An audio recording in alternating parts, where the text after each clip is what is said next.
Kunoo har'a eegalee dhaloonni hundumtuu qulqulleetti naan jedhu. Wangeela Luqaas boqonnaa 1 lakkoofsa 48.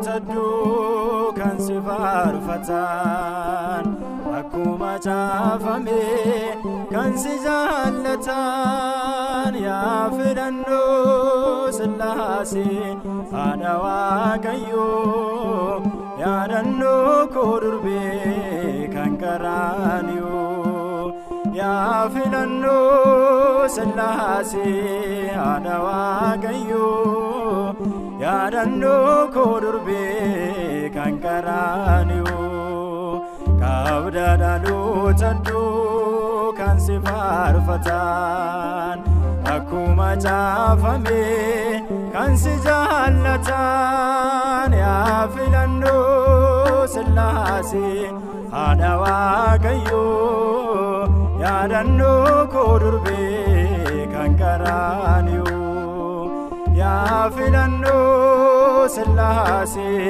haadha Waaqayyoo yaadannoo koo durbee kan Qaraaniyoo.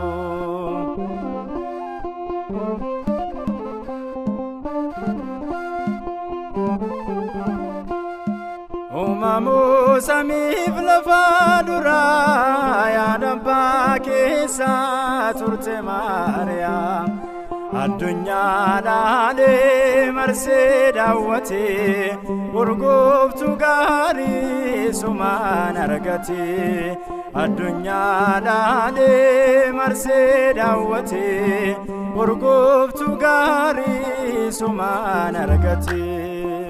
Qabda dhalootadhu kan si faarfatan akkuma caafame kan si jaallatan yaa filannoo Sillaasee haadha Waaqayyoo yaadannoo koo durbee kan Qaraaniyoo yaa filannoo Sillaasee haadha Waaqayyoo yaadannoo koo durbee kan Qaraaniyoo.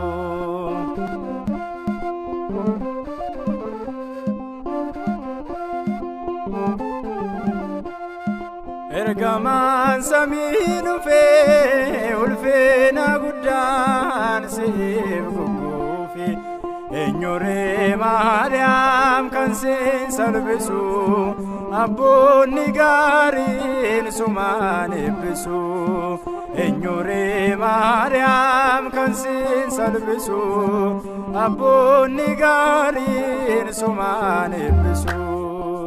Qabda dhalootadhu kan si faarfatan akkuma caafame kan si jaallatan yaa filannoo Sillaasee haadha Waaqayyoo yaadannoo koo durbee kan Qaraaniyoo yaa filannoo Sillaasee haadha Waaqayyoo yaadannoo koo durbee kan Qaraaniyoo.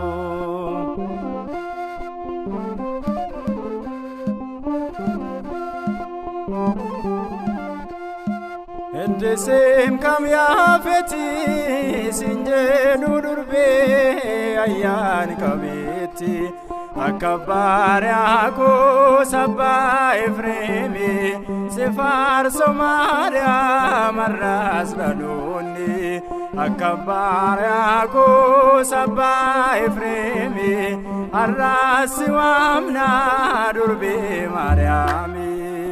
Qabda dhalootadhu kan si faarfatan akkuma caafame kan si jaallatan yaa filannoo Sillaasee haadha Waaqayyoo yaadannoo koo durbee kan qaraaniyu yaa filannoo Sillaasee haadha Waaqayyoo yaadannoo koo durbee kan qaraaniyu.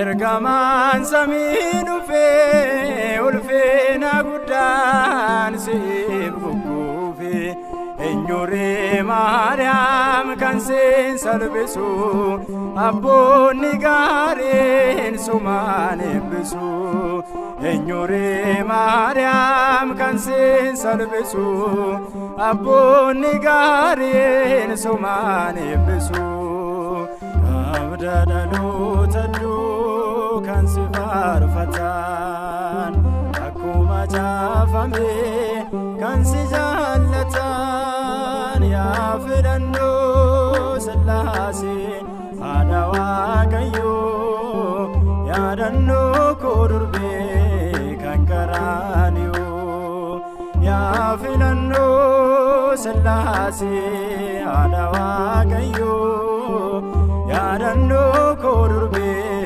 kan qaraaniyu abda dhaloota kan si faarfatan akkuma jaafame kan si jaallatan yaa filannoo Sillaasee haadha Waaqayyoo yaadannoo koo durbee kan qaraaniyu yaa filannoo Sillaasee haadha Waaqayyoo yaadannoo koo durbee kan qaraaniyu.